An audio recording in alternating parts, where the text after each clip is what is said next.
ఒక వచనం నేను చదువుతాను, చదివి ప్రార్థన చేస్తాను. నిర్గమకాండము 2వ అధ్యాయం 23వ వచనం.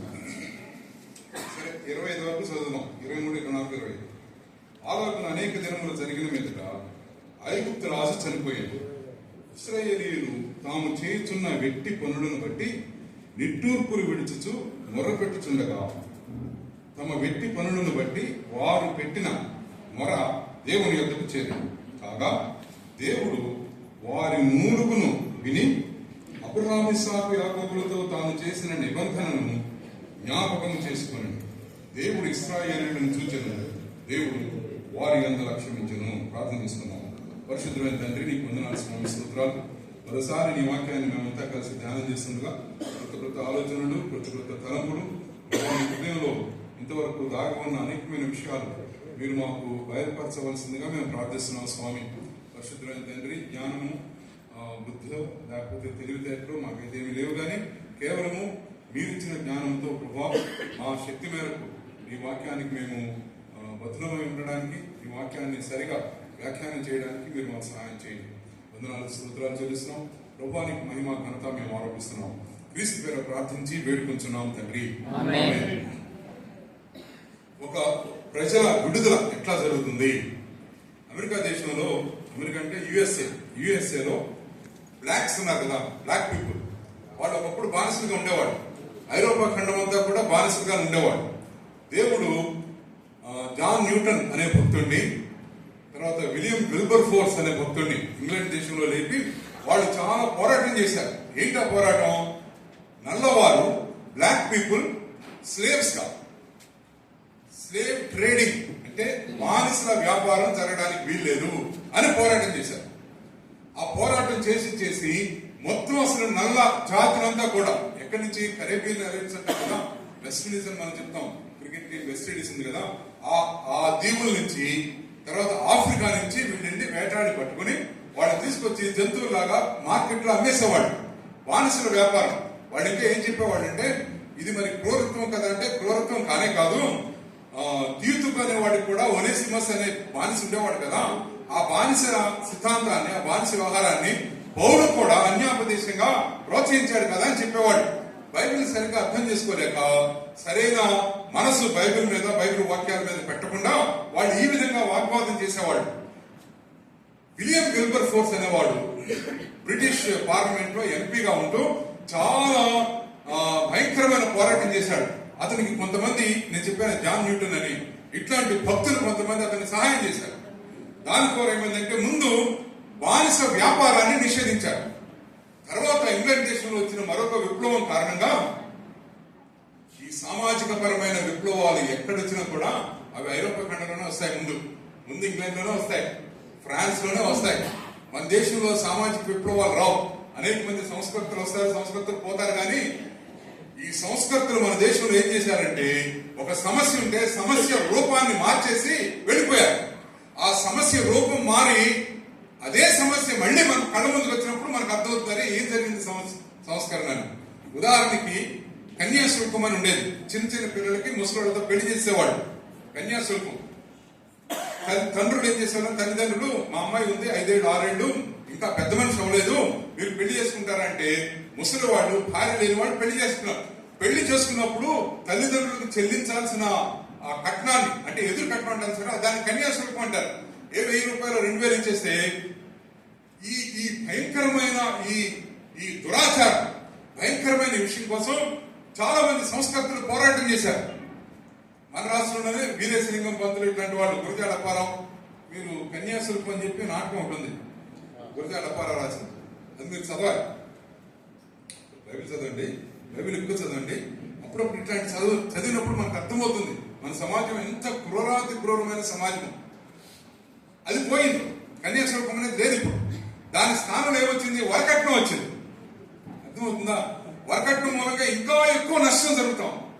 కట్నాలు ఇచ్చుకోలేక తల్లిదండ్రులు, ఆడపిల్లల తల్లిదండ్రులు కట్నం తక్కువ ఇచ్చామని ఆడపిల్లకు వచ్చే హింసలు, కొన్నిసార్లు ఈ కిరసనాయలతో పోరాటాలు, పెట్రోల్తో పోరాటాలు, ఇది ఇంకా భయంకరమైన దురాచారం.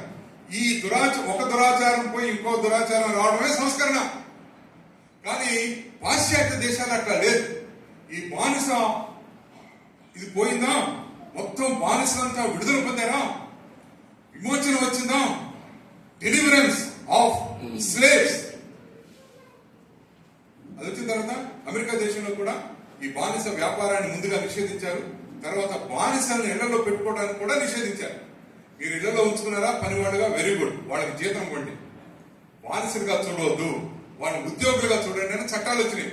ఇప్పుడు ఎంత స్థాయికి వచ్చేసిందంటే, ఎంత విపరీతమైన స్థాయికి వచ్చిందంటే, ఒక నల్ల వ్యక్తి అమెరికా దేశానికి ప్రెసిడెంట్ అయ్యాడు. ఇదంతా ఎక్కడ ప్రారంభమైంది? బానిస వ్యాపారాన్ని నిషేధించాలి, బానిసలందరికీ విమోచన రావాలి అన్న ఒక మహా పెను ఉద్యమం. ఎట్లా ప్రారంభమవుతాయి ఈ ఉద్యమాలు? ఈ విడుదల అనేది ఎట్లా జరుగుతుంది? ప్రజల యొక్క విడుదల. మనం మాట్లాడేది శారీరక సంబంధమైన, భౌతిక సంబంధమైన విడుదల కోసం కాదు, ఆత్మ సంబంధమైన విడుదల కోసం మనం పోరాటం చేస్తా ఉన్నాం. శారీరక సంబంధమైన, భౌతిక సంబంధమైన విడుదల అనేది ఇంత టైం పడుతుందంటే, ఇంత ఎఫర్ట్ పడుతుందంటే, అబ్రహాం లింకన్ అయితే యుద్ధాలు చేయాల్సి వచ్చింది. ఎవరితో? తన సొంత ప్రజలతోనే యుద్ధాలు చేయాల్సి వచ్చింది, తన సొంత బంధువులతోనే యుద్ధాలు చేయాల్సి వచ్చింది. ఎందుకు? బానిసల్ని విడిపించండి.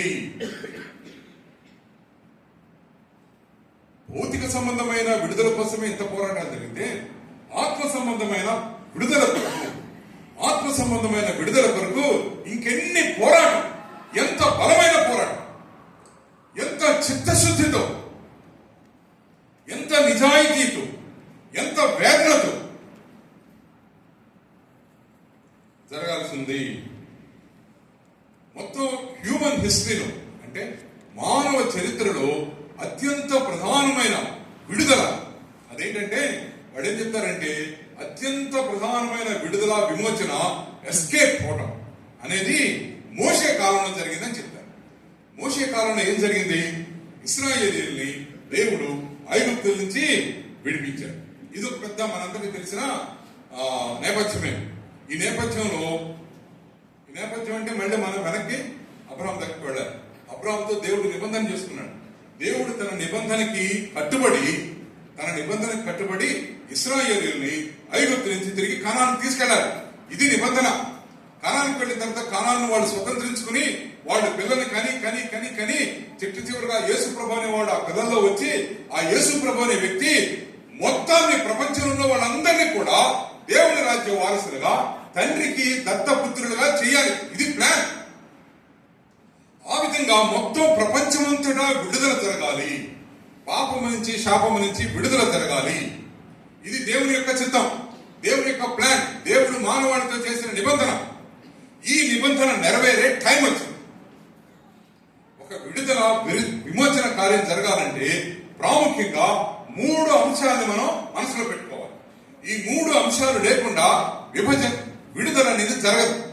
ఏ విడుదలైనా సరే, ఎట్లాంటిదైనా సరే, ఆత్మ సంబంధమైన ఏ విడుదలైనా సరే, ఈ 3 అంశాలు లేకుండా ఉండదు. మొట్టమొదటి అంశం, శ్రీధర్ ఉన్నాడా?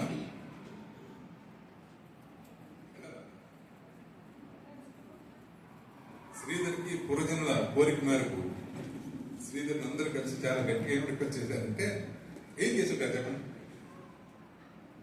ఏం చేసుంటారు? త్వరగా ముగించమని కాదు, త్వరగా వెళ్ళి సూట్ వేసుకురండి అని. ఫోటో ఉంది కాబట్టి ఇప్పుడంతా దృష్టంతా శ్రీధరే కదా, శ్రీధర్ ఇస్ అవర్ లీడర్ అని చేసాం, విజ్ఞప్తి చేశాం. కానీ మరి ఆయన ఏం చేస్తాడో తెలియదు. విడుదల జరగాలంటే 3 కార్యాలు జరగాలి. మొదటిది ఏంటంటే, దేవుని యొక్క సమయం రావాలి. God's time. దేవుని సమయం అని ఎందుకు చెప్తున్నానంటే, దేవుడే ఒక సమయాన్ని నిర్దేశించాడు. తర్వాత మోషేతో మాట్లాడేటప్పుడు అంటాడు, సమయం నాకు వర్తించదంటాడు. ఆయన సమయాన్ని నిర్దేశించే దేవుడు. మనం సమయాన్ని కట్టుబడి ఉన్నాం. సమయం అనేది మనం కంట్రోల్ చేస్తాం. ఎంతసేపు మాట్లాడాలి, ఎంతసేపు భోజనం టైం, ఎంతసేపు టీ టైం, అది దాటిందనుకోండి అంత అస్తవ్యస్తమైపోతుంది. కార్యక్రమం అంతా కూడా కొలాప్స్ అయిపోతుంది. సమయానికి బద్ధులమై ఉంటాము. ట్రైన్ 3:30 కంటే 3:30కి వెళ్ళాలి, 3:15 కల్లా వెళ్ళిపోవాలి, లేకపోతే 3 కల్లా వెళ్ళిపోవాలి. వెళ్తేనే ట్రైన్లోకి వెళ్ళగలం. 31కి వెళ్ళామనుకోండి, ట్రైన్ వెళ్ళిపోతా కనపడుతుంది. ఎందుకంటే మనము ఒక నిర్దేశిత సమయానికి కట్టుబడి ఉంటాం. అంటే సమయము మన మీద రాజ్యం చేస్తా ఉంటుంది.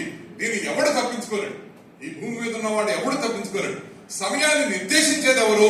సమయాన్ని కంట్రోల్ చేసేది ఎవరు? దేవుడు కంట్రోల్ చేస్తాడు. ఎందుకంటే ఆయన ఈ సమయం అంతా దేని మీద ఆధారపడి ఉంది? నక్షత్రాల కదలిక, సూర్యుడు, చంద్రుడు, వీళ్ళ మీద ఆధారపడి ఉంది. వీటన్నిటినీ కూడా నోటి మాటతో చేసిన దేవుడు కాబట్టి సమయం కూడా ఆయనకు కట్టుబడి ఉంటుంది. అలాగని చెప్పి ఆయన సమయాన్ని అస్తవ్యస్తం చేయడు. సమయానుకూలంగా కార్యాలు చేస్తాడు. అబ్రహాముకి సమయాన్ని ఆయన చెప్పాడు. ఏం చెప్పాడు? ఇప్పుడు ఏం జరుగుతుందంటే నీ ప్రజలందరూ నీ పిల్లలందరూ కూడా ఐగుప్తుకు వెళ్ళిపోతారు. అది యోసేపు టైంలో జరిగింది.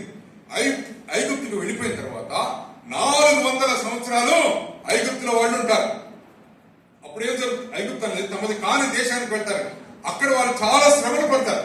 శ్రమలు పడిన తర్వాత 400 సంవత్సరాలు అయిన తర్వాత వాళ్ళని తిరిగి నేను తీసుకుని వస్తాను. ఈ శ్రమలు అనేవి దేవుడు ఇశ్రాయేలుకి ఎందుకు పెట్టాడంటే, ఇశ్రాయేలీయులు తిరిగి తమ దేవుణ్ణి అబ్రహాము దేవుడు, ఇస్సాకు దేవుడు, యాకోబు దేవుడైన యెహోవా దేవుడి మీద సంపూర్ణంగా ఆధారపడటానికి దేవుడు 400 సంవత్సరాల టైం ఇచ్చాడు. ఆ 400 సంవత్సరాల టైంలో దాదాపు 60 సంవత్సరాలు యోసేపు ఉన్నాడు కాబట్టి యోసేపు ఉన్న టైంలో ఏమి సమస్యలు లేవు వీళ్ళకి. వీళ్ళు ఆ గోషేను అనే దేశంలో బాగా విస్తరించి 70 మంది వెళ్ళారు. 70 మంది 6 లక్షల మంది అయిపోయారు. ఈ 400 సంవత్సరాల్లో దేవుడు వాళ్ళని దీవించడం చేత 6 లక్షల జనాభా అయిపోయారు. సమస్యలు మొదలైనవి. మోషే అంటే తెలిసిన ఫరో చచ్చిపోయాడు. వేరొక ఫరో వచ్చాడు. వేరొక ఫరో వచ్చిన తర్వాత ఈ సమస్యలు, ఈ ప్రాబ్లమ్స్ మొదలైనవి. ఎట్లాంటి సమస్యలు అంటే చాలా భీకరమైన సమస్యలు. దేవుడు ఎందుకు రక్షించరా? దేవుడు తాను పెట్టిన నిబంధనలో, తాను చేసిన నిబంధన, అబ్రహాముతో చేసిన నిబంధనలో ఈ క్లాస్ ఉంది. ఏ క్లాస్ అంటే టైం క్లాస్ ఉంది. ఏంటా టైం? 400 సంవత్సరాలు. 400 సంవత్సరాలు ఈ రాపిడిలో, 400 సంవత్సరాలు ఈ కష్టాల్లో, కన్నీళ్ళలో, ఈ వేదనల్లో ఇశ్రాయేలీయులు దాటి వెళ్ళాలి. 430 సంవత్సరాలు దాటి ఇప్పుడు ప్రభు జ్ఞాపకం చేస్తుంది. విమోచన చేయాల్సిన టైం వచ్చింది. విడుదల చేయాల్సిన టైం వచ్చింది. భారతదేశంలో ఆత్మల విడుదల కొరకు, భారతదేశంలో సైతాన్ చేతుల నుంచి ఆత్మల విడుదల కొరకు, ఈ సైతాన్ యొక్క కంట్రోల్ నుంచి ఆత్మల్ని విడిపించడానికి టైం ఎప్పుడు వచ్చింది? ఎప్పుడో వచ్చింది. 2000 సంవత్సరాల క్రితం వచ్చింది. కానీ ఎందుకు అవ్వాలా విడుదల? ఎందుకు అవ్వాలంటే దేవుడికి సరైన నాయకుడు దొరకలా. అందరూ దొంగలే దొరికారు. విడుదల కార్యక్రమం తోమాతోనే ప్రారంభమైపోయింది. తోమాను పంపించాక అర్థం ఏంటంటే, ఇప్పుడు పౌలు యూరోప్ లో కొన్ని దేశాలకు వెళ్ళాడు. స్పెయిన్ లాంటి దేశాలు, తర్వాత రోమ్ చుట్టూ ఉన్న దేశాలకు వెళ్ళాడు. ఆ దేశాలన్నీ క్రైస్తవ దేశాలు. పౌలు కంటే ఈ హైరార్కీలో చూసుకుంటే పౌలు కంటే గొప్పవాడు తోమ. ఎట్లాంటి తోమ? ప్రభువును కౌగిలించుకున్నవాడు, ప్రభుతో తిన్నవాడు, ప్రభుతో మాట్లాడినవాడు. అలాంటి మహా తోమ మన దేశానికి వచ్చాడు 2000 సంవత్సరాలకు ముందే. అయినా దేశం ఎట్లాగా ఉంది. అక్కడి నుంచి వస్తున్న ఈ చర్చెస్, విశ్వాసులే గాని, సంఘ సభ్యులే గాని, సువార్త ప్రకటన మీద, యేసు ప్రభుని ఇతర ప్రజలకు చూపించడం మీద, సైతాను యొక్క అంధకారం నుంచి ప్రజల్ని బయటకు తీసుకురావాలన్న ఆశ వాళ్ళకి నేనే లేదు. ఆ దృష్టి నేనే లేదు. సమయము వచ్చేసింది. ఇందాక మనం చీకటి కాలం వచ్చేసింది. ఎక్కువ కాలము ఇది ఓపెన్ గా ఉండదు. దేవుడు ఏదైనా సరే లిమిట్ గానే పెడతాడు. ఇక ఎప్పటికీ శాశ్వతంగా నిత్యత్వంలాగా మనకి డోర్స్ తెరిచి ఉండవు. ఇప్పుడు డోర్స్ క్లోజ్ అవుతున్నాయి కాబట్టి మనం ఇంకా ఎక్కువ మీటింగ్లు పెట్టేసుకుంటా ఉన్నాం, మాట్లాడుకుంటా ఉన్నాం. మిషనరీస్ ని ఎక్కువగా మనం ప్రోత్సహిస్తా ఉన్నాం, పంపిస్తా ఉన్నాం.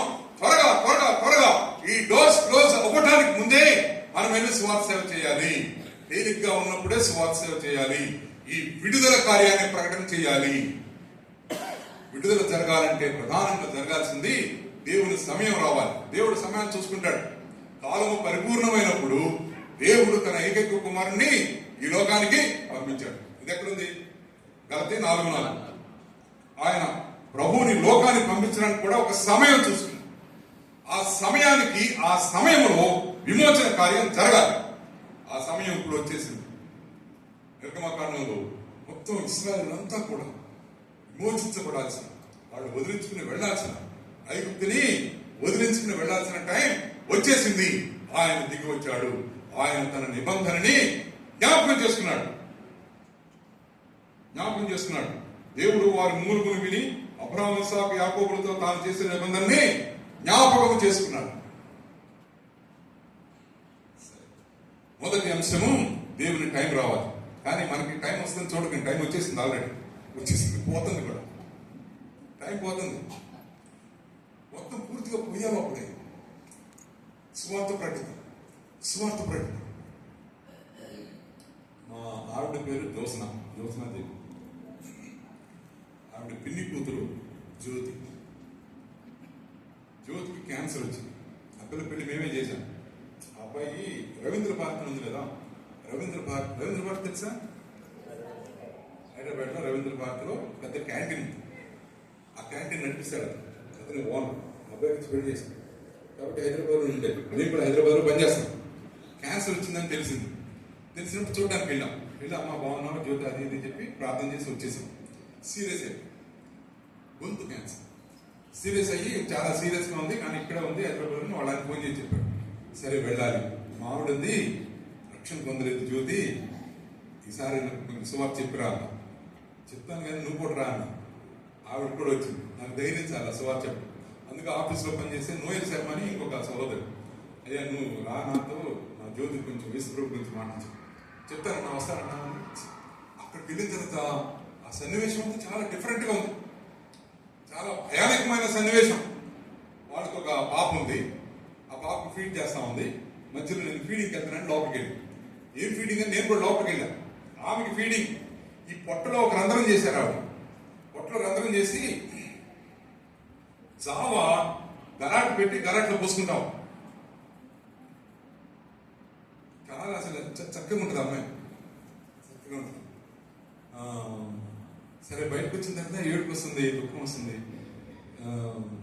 ప్రార్థన చేద్దామా, నోయల్ సార్ మనం ప్రార్థన చేయండి. నోయల్ అన్నాడు, అన్న నేను చేయలేనన్నా కష్టం ఉందన్న. మావాడంటే నువ్వైనా చేయలేదంటే నేను చేయను. చిన్న ఏదో గొప్ప చెప్పేసి బయటకు వచ్చేసింది. బయటకు వచ్చిన తర్వాత మాకేమనిపించిందంటే, అయ్యో సువార్త చెప్పలేదు, యేసు గురించి చెప్పలేదు, ఇంకా మనసులో ఏదో పోరాటం జరుగుతుంది, ఎట్లాగైనా బతుకుతుంది కదా, ఈమె జీవితం కోసం మనం ప్రార్థన చేద్దాం, బతకాలని ప్రార్థన చేద్దాం, ఇంకెక్కడ బ్రతుకుతుంది. ఇప్పుడు బాగా సీరియస్ అయిపోయి విజయవాడ తీసుకొచ్చారు. మా ఊరు తీసుకొచ్చి వాళ్ళ ఆయన ఏం చేశాడంటే, వాళ్ళ సొంత ఊరు తీసుకెళ్లకుండా విజయవాడలో ఒక అపార్ట్మెంట్ తీసుకుని అపార్ట్మెంట్లో పెట్టాడు అమ్మాయి. డాక్టర్ వచ్చి రోజు చూసి వెళ్తా ఉంటాడు. విజయవాడ వచ్చాం కదా చూద్దామంటే, సరే చూద్దాం పదని మేము వెళ్ళాం. ఈసారి నోయల్ సార్ మేమిద్దరం వెళ్ళాం. కానీ ప్రార్థన చేస్తున్నాం, కానీ స్వార్థ చెప్పాలన్నా మాట రావట్లేదు. స్వార్థ చెప్పామనుకో ఆ పిల్ల ఏమనుకుంటుంది, ఓహో నేను చచ్చిపోతానని వీళ్ళు నాకు స్వార్థ చెప్తున్నారేమో అనుకుంటుందేమో అని భయం.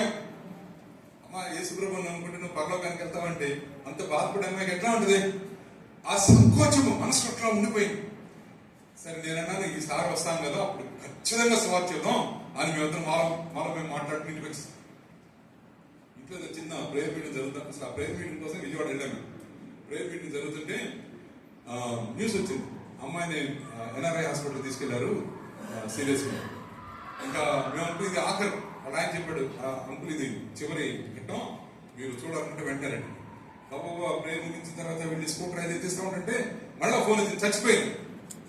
వాళ్ళ ఊరు తీసుకెళ్తున్నారు. అక్కడ ఊరు దగ్గర కాటూరు అనే ఊరు, ఆ ఊరు తీసుకెళ్ళిపోతున్నారు, రేపు పొద్దున్న మీరు కాటూరు రండి. కాటూరు వెళ్ళామా, చూసామా, అయ్యో స్వార్థ చెప్పలేదే అమ్మాయి, యేసుప్రభు గురించి చెప్పలేదే. ఒకవేళ చచ్చిపోయేటప్పుడు మావిడ ఏడుస్తానంటే, చచ్చిపోయేటప్పుడు ప్రభు నన్ను క్షమించని ఒకవేళ అందేమోనండి, ఎవరు చెప్తారండి, ఎవరు చెప్పగలరు? ఖచ్చితంగా పక్కనున్న వాళ్ళ హస్బెండ్, తర్వాత మా బావమన్నులు వీళ్ళందరూ అన్నారు, చివరి టైంకి ఒళ్ళంతా హీట్ ఎక్కిపోయి పెద్ద కేకలు పెడతానే చచ్చిపోయి. ఇంకెక్కడ ప్రభు, ఇంకెక్కడ I'm not sending her to help, కానీ వాస్తవం చెప్తా ఉన్నాను. త్వరగా అందుబాటులో ఉన్న వాళ్ళకి స్వార్థ, అందుబాటులో ఉన్న వాళ్ళని విడుదల చేయాలి. ఎక్కడి నుంచి వచ్చేసింది జ్యోతి గురించి. శ్రమలు, భయంకరమైన శ్రమలు వచ్చినాయి. కొడుకును పుడితే చంపేమంటాడు, మగపిల్లలు పుడితే చంపేయండి. దేవుడు షిఫ్రా పూయా అనే ఇద్దరు మంత్రసాలను పంపించాడు. ఆ మంత్రసాలను ఏం చేస్తున్నారు, వాళ్ళకి ఇప్పుడు 6 లక్షల మంది జనాభాలో ప్రతిరోజు 10-15 మంది పుడతా ఉన్నారు. దేవుడు అట్లా దీవించేశాడు. పుడతా ఉంటే వీళ్ళు షిఫ్రా పూయాలను పిలుస్తున్న వీళ్ళు ఐగుప్తీయులు. వీళ్ళు వెళ్ళి మంత్రసాని పని చేసేసి పిల్లలకి డెలివరీ చేసేసి వెళ్ళిపోతా ఉన్నారు. ఫరో అడుగుతున్నాడు, ఎంతమంది చెప్పారంటే, ఏమంటే మమ్మల్ని ఎవరు పిలవలేదండి, వాళ్ళందరి వాళ్ళే చాలా చురుకైన వాళ్ళు కాబట్టి హెబ్రీ స్త్రీలు వాళ్ళ ఇళ్లలో కనేస్తున్నారని అబద్ధాలు చెప్తా ఉన్నారు. ఆ విధంగా కొంచెం మగపిల్లలు వస్తా ఉన్నారు. మోషే లాంటి మహా అందగాళ్ళు అయితే వాళ్ళని చేసి జమ్ము పెట్టేసి నీళ్ళలో పట్టేసి ప్రభావ కాపాడని చెప్తా ఉన్నారు తల్లు. అలాంటి ఒక భయంకరమైన పరిస్థితి ఏర్పడినప్పుడు వీళ్ళు ఏం చేశారంటే, ఇది రెండో కండిషన్. మొదటి కండిషన్ దేవుని టైం రావాలి. రెండవ కండిషన్ వీళ్ళు ఏం చేశారంట, ప్రార్థన చేస్తారు. ఇశ్రాయేలీయులు ప్రార్థన చేస్తా ఉన్నారు. ఈ 2-3 వచనాల్లో ప్రార్థనకి 3 పేర్లు పెట్టాడు మోషే. ప్రార్థనని 3 రకాలుగా చూశాడు. మొదటిది ఏమన్నాడు, 23వ వచనంలో ఇశ్రాయేలీయులు తాము చేయుచున్న వ్యక్తి పనులను బట్టి నిట్టూర్పుని విడుస్తా ఉన్నారు. మానసిక సంబంధమైన ఆందోళన, ఇంకేమీ చేయలేం, నిస్సహాయత, బలహీనతల నుంచి నిట్టూర్పులు వస్తాయి. నేనేం చేయలేను, ఇక్కడ ఇంతమంది నశించిపోతా ఉంటే నేనేం చేయలేకపోతానని నేనేమీ చెయ్యలేనన్న ఆ బలహీనతల నుంచి నిట్టూర్పులు వస్తా ఉన్నాయి. ప్రార్థనకి మరో పేరే నిట్టూర్పు. ఈ నిట్టూర్పు అన్ని విషయాల్లో జరగదు. పిల్లల కోసం ప్రార్థన చేసేటప్పుడు, బర్త్డే రోజున ప్రార్థన చేసేటప్పుడు, పెళ్లిళ్ళ రోజున ప్రార్థన చేసేటప్పుడు, ఫంక్షన్స్ రోజున ప్రార్థన చేసేటప్పుడు నిట్టూర్పులు రావు. నిట్టూర్పు ఎప్పుడు వస్తుందంటే, ప్రార్థన చేసేవాడు తన యొక్క బలహీనతని, తన యొక్క నిస్సహాయతని, అయ్యో నేను నిస్సహాయుని, నా ముందున్న ఈ అవసరము పర్వతంలా ఉంది, దీన్ని ఎట్లా నేను అధిగమించగలను, ఎవరు నన్ను దాటిస్తారు, అలాంటి ఒక నిస్సహాయ పరిస్థితుల్లో విశ్వాస అనేవాడు దేవుని సన్నిధిలో నిట్టూర్పులు విడుస్తాడు. ప్రభువు గెత్సేమనే వనంలో కూడా నిట్టూర్పులు విడుస్తాడు. ఆయన అధిగమించలేని ఒక మహాపర్వతము ఆయన ముందు కనపడతా ఉంది. ప్రభాన పొరపాటున ఒక మాట వచ్చేసింది ఆయన నోట్ల నుంచి. ఏమన్నాడు, ప్రభాని చిత్తమైనగా ఇన్ని తీసే కదా. తండ్రి ఎప్పుడు ఆయన మాట వింటా ఉంటాడు కదా. ప్రభు చెప్పాడు, నువ్వు ఎప్పుడు నా మనలో ఆలకిస్తా ఉంటావు. గిన్నెను తీసేయన్నప్పుడు దేవుడు అలాగే కుమారుడు గిన్నె తీసేస్తాను అన్నాడు అనుకోండి. మనం ఉండేవాళ్ళం మనం చక్కగా కూర్చుని మెడలో ఏం వేస్తున్నాం కదా.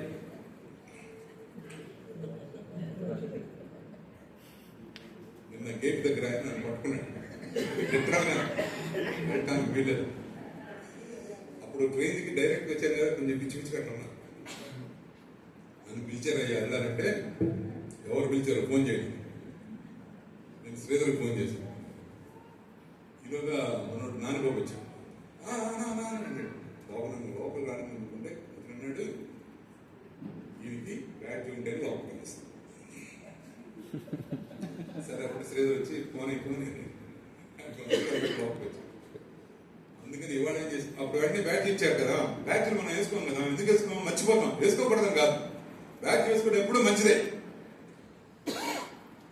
భోజనం కూడా పెట్టరన్నారు కదా, ఎవరో తెలిసిన ఆయన పట్టుకు చేయబట్టుకెళ్ళి ఆయనతో భోజనం పెట్టించుకుని తిన్నాను అన్నమాట. ఇవాళ ఎట్లా వచ్చాను, నిన్న సాయంత్రం మళ్ళీ ఎట్లా వచ్చాను, తెల్లటి బట్టలు వేసుకొని వచ్చేసాను. ఈసారి ఎవరు నన్ను ఆపరనుకున్నాను, నన్ను ఎవరు ఆపడానికి వీళ్ళు వస్తే అలా పట్టుకున్నాడు. ఆయన బట్టలు కనపడుతున్నాయి, తెల్లగా దేవదూతలు వచ్చేది. నేను మాట్లాడాలి బాబంటే బ్యాట్ ఉందా లేదా, మళ్ళీ ఎవరో తెలుసుకుని వచ్చి పాపం ఆయన పంపించండి సార్, మీరు సార్ బ్యాట్ చేసుకుని పంపించాడు. ఇంకొక విచిత్రమైన విషయం చెప్పిన, ఇవాళ పొద్దున్న కూడా పట్టుకున్నాను.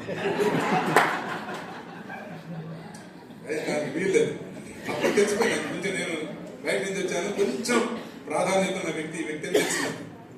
తెలిసి కష్టాలు చెప్పుకుంటాను. కష్టం సార్, అట్లా ఎవరిని పంపించాం సార్, మమ్మల్ని పంపించొద్దన్నారు సార్, అది సరే సార్ మీరు కుర్చీలో కూర్చోండి సార్, నేను లోపలికి వెళ్ళి అడిగి వస్తాను. కుర్చీలో కూర్చొని నేను వెళ్ళి అడిగిరా అంటే, లోపలికి వచ్చి ఎవరిని అడిగారో తెలియదు కానీ లోపలికి మళ్ళీ పంపించాను. ఇంకా నేను ఇప్పుడు బయటకు వెళ్ళాను, బయటకు వెళ్ళానా విజయవాడకి లోపలికి రానే ఉంటుంది. ఇశ్రాయేలీయులు ప్రార్థన చేస్తారు, నిట్టూర్పులు విడుస్తారు. ప్రభువు నిట్టూర్పుని విని ఇన్ని నా దగ్గర నుంచి తొలగించాను, యెహోవా దేవుడు తొలగించేసాను కుమారుడు, కష్టం నాకు కూడా అన్నాడు అనుకున్నాను. మనం పరలోకానికి వెళ్ళాం, నో లెవెల్ నథింగ్, ఇట్లాగా సచ్చావు. పాపంలోనే, మురికి కోపంలోనే, బురదలోనే కొట్టుకుని సచ్చాడు. దేవుడు ఒక్క క్షణం ఇచ్చాడు. ప్రభు ఒక్క క్షణం సమాధానం చెప్పడం అట్లా ఉన్నాడు. ఆ క్షణంలోనే ప్రభు తమాయించుకున్నాడు. అవి పెట్టలేదు, నీ చిత్రం ఏదో అనేసారు, నీ చిత్రం. నిట్టూర్పులు, ఎంతమంది నిట్టూరుస్తున్నారు ప్రేరలో. రెండోది ఏంటంటే, వెట్టి పనులను బట్టి వారు పెట్టిన మొర దేవుని యొద్దకు చేరారు.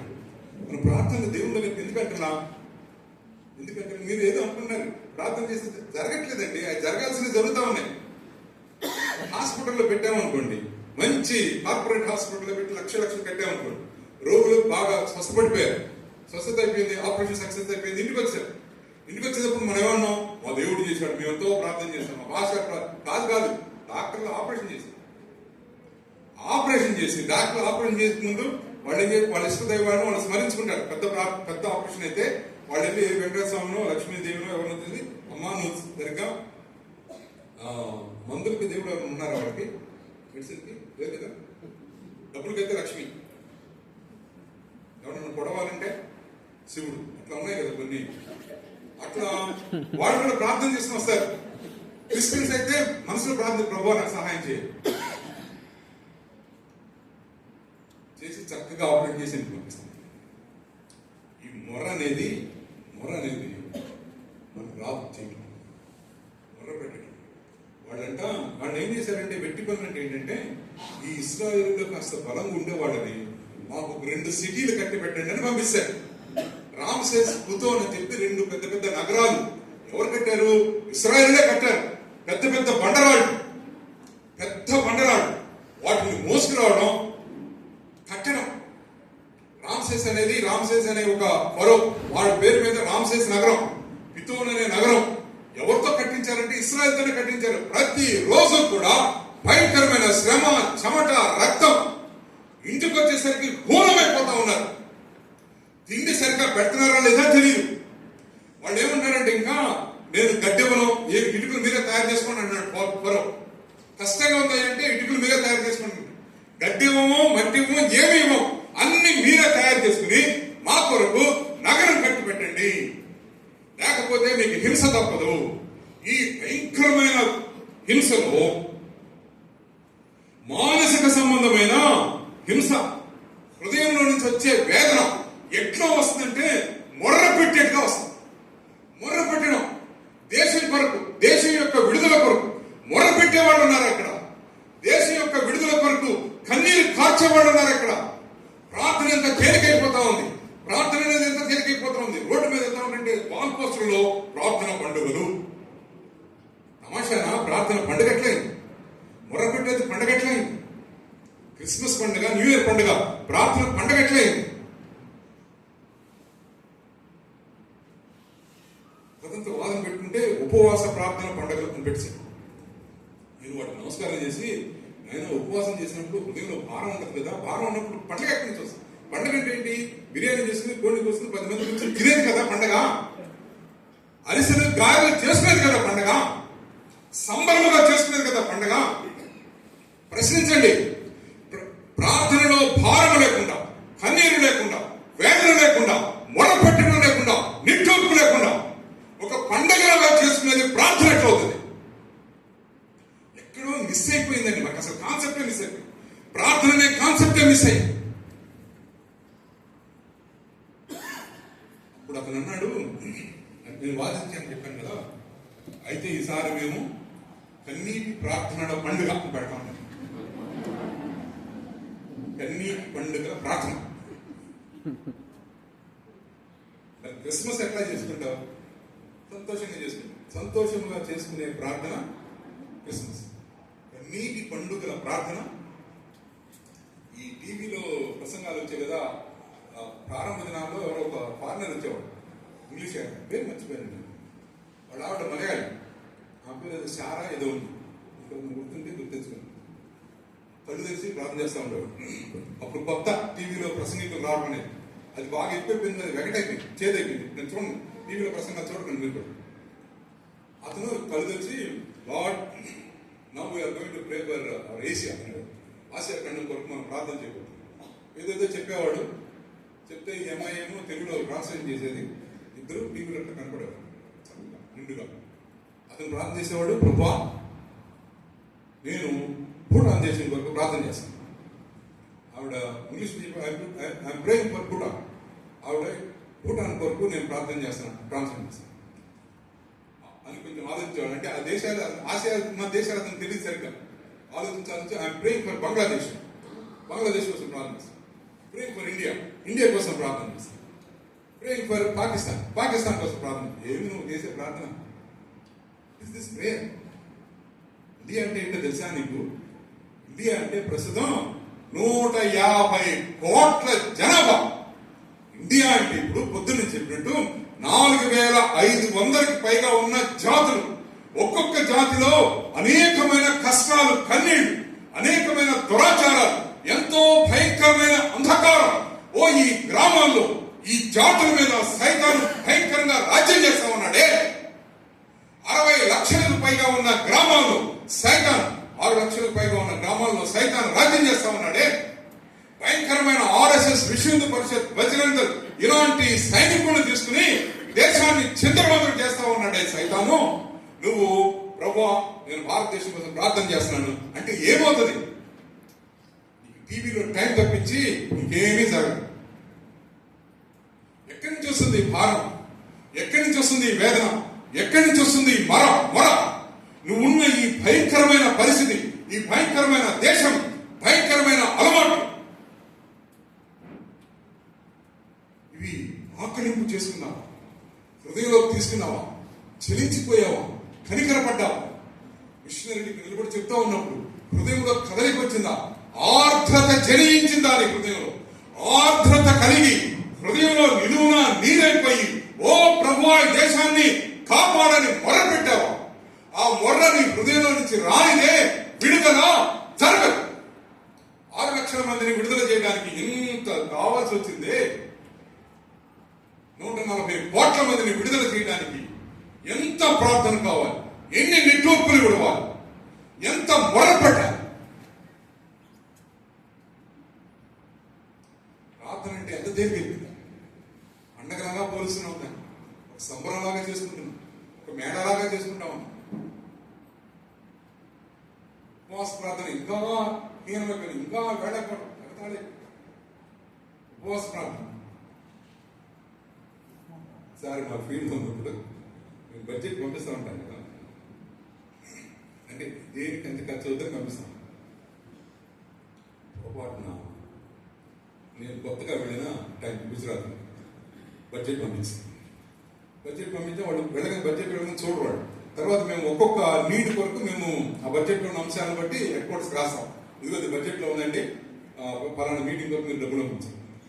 3 రోజుల ఫాస్టింగ్ ప్రేయర్ ఎప్పుడు వాడాలి జరగాలి, ఎప్పుడు వాడాలి గుజరాత్. 3 రోజుల ఫాస్టింగ్ ప్రేయర్కి మేము ఆల్రెడీ బడ్జెట్ వేసి పంపించాం. ఫాస్టింగ్ ప్రేయర్ బడ్జెట్ ఏంటో అందులో ప్రధానమైనది ఏంటో తెలుసా? Food expenses. Food expenses for 3 days. ఎంతమంది మిషన్? 20 మంది మిషనరీ, ఒక్కొక్కడికి 200 ఇంటూ 3 ఇంటూ వేసేసాం, పంపించాం. వాళ్ళు తీసుకున్న తర్వాత ఇలా పంపించకపోతే గబాలను చూస్తే ఫాస్టింగ్ ప్రేయర్. ఫాస్టింగ్ ప్రేయర్ లో ఫుడ్ ఎక్స్పెన్సెస్ ఏంటి అని చాలా మాకు ఇప్పుడు ఫ్రాంక్ మ్యాన్యుల్ అని ఒక అన్న ఉండేవాడు, చాలా సీరియస్ గా లెటర్ రాశాడు. What are you doing? Fasting prayers or feasting prayers or రాశాడు. చాలా సిగ్గుపడిపోయాను, చాలా సిగ్గుపడిపోయాను. ఇప్పుడు అట్లా తయారవుతుంది ఫాస్టింగ్ ప్రేయర్స్. 10 గంటలు మాత్రమే ఫాస్టింగ్ ప్రేయర్, ప్రార్థన జరిగిన వెంటనే భోజనం. ఉదయం బాగా తినేసేద్దాం, చెప్పచ్చు, ప్రార్థన చేస్తాం. ప్రార్థనలో కూడా ఎక్కడుంది ఈ మొర పెట్టడం, నిట్టు అక్కడ చూసారు మీరు.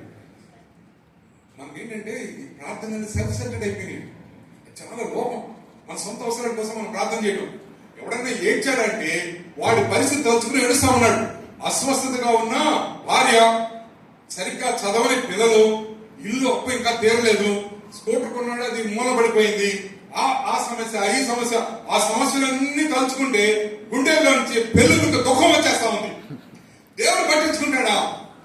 అలాంటి ప్రార్థన దేవుడు పట్టించుకుంటాడా? I don't think he will ever care for such tears. అలాంటి కన్నీటి కొరకు దేవుడు పట్టించుకోనే పట్టించు. ఇతరుల కోసం ప్రార్థించి, ఇతరుల అవసరాల కోసం ప్రార్థించి, ఇతరులు పడిపోయి ఉన్నప్పుడు వాళ్ళ కోసం కన్నీరు కార్చి ప్రార్థించి, నీ స్వంత అవసరాలు ఆయన చూసుకుంటాడు. కన్నీరు కార్చాడా అంటే మన సొంత. అప్పుడప్పుడు మా పిల్లలు ఏదైనా కష్టం కన్నీరు వస్తే, ఏం చేస్తా, కన్నీరు వచ్చేస్తామండి. ఎక్కడి నుంచి వస్తున్నాయి కన్నీరు? స్వార్థం నుంచి వస్తున్నాయి. స్వార్థపూరితమైన ప్రార్థన ఆయన అంగీకరించరు. ఎవరి కోసం మనం ప్రార్థన చేయాలి? ఎవరి కోసం కన్నీరు కార్చాలి? విడుదల లేకుండా సైతాన్ యొక్క బంధకాల్లో చిక్కి నశించిపోతా ఉన్నారే, పరితపించిపోతా ఉన్నారే, వాళ్ళ కొరకు కన్నీరు కార్చినప్పుడు దేవుడు విడుదల దయచేస్తాడు. ప్రార్థన ముఖ్యం. స్టైల్ అయిపోయింది ప్రార్థన. ప్రార్థన వీరుడు బయలుదేరారు. ప్రార్థన వీరుడు, వీళ్ళు అందరి కోసం ప్రార్థన చేస్తారు. అందరి కోసం. పాస్టర్లు ప్రార్థన చేస్తున్నాడు ఉండండి అంటే చేస్తాడు. 50-60 మంది వచ్చేస్తాడు ఒక్కొక్కరి కోసం ప్రార్థన. మంచిది ప్రార్థన నేను చెప్పండి, మంచిదే. భాస్కర్ ప్రార్థన చేస్తే చేయించుకోండి. కానీ ఆ భాస్కర్ ఏం చెప్పారంటే, అమ్మా నేను ప్రార్థన చేయడం కాదమ్మా, మీరు కూడా ప్రార్థన చేయండి అని చెప్పారు. నా కోసం ప్రార్థన చేయండి, నాకు చాలా అవసరం అని చెప్పే భాషను చాలా తక్కువగా చూశారు. చాలా తక్కువ మంది దైవ సేవకులు ఎవరైనా సరే, ఈ గొప్ప దైవజనులు ఉంటారు చూసారా, వాళ్ళకి ప్రార్థన అవసరం ఉండనే ఉండవు. వాళ్ళకి డబ్బు అవసరమే ఉంటుంది.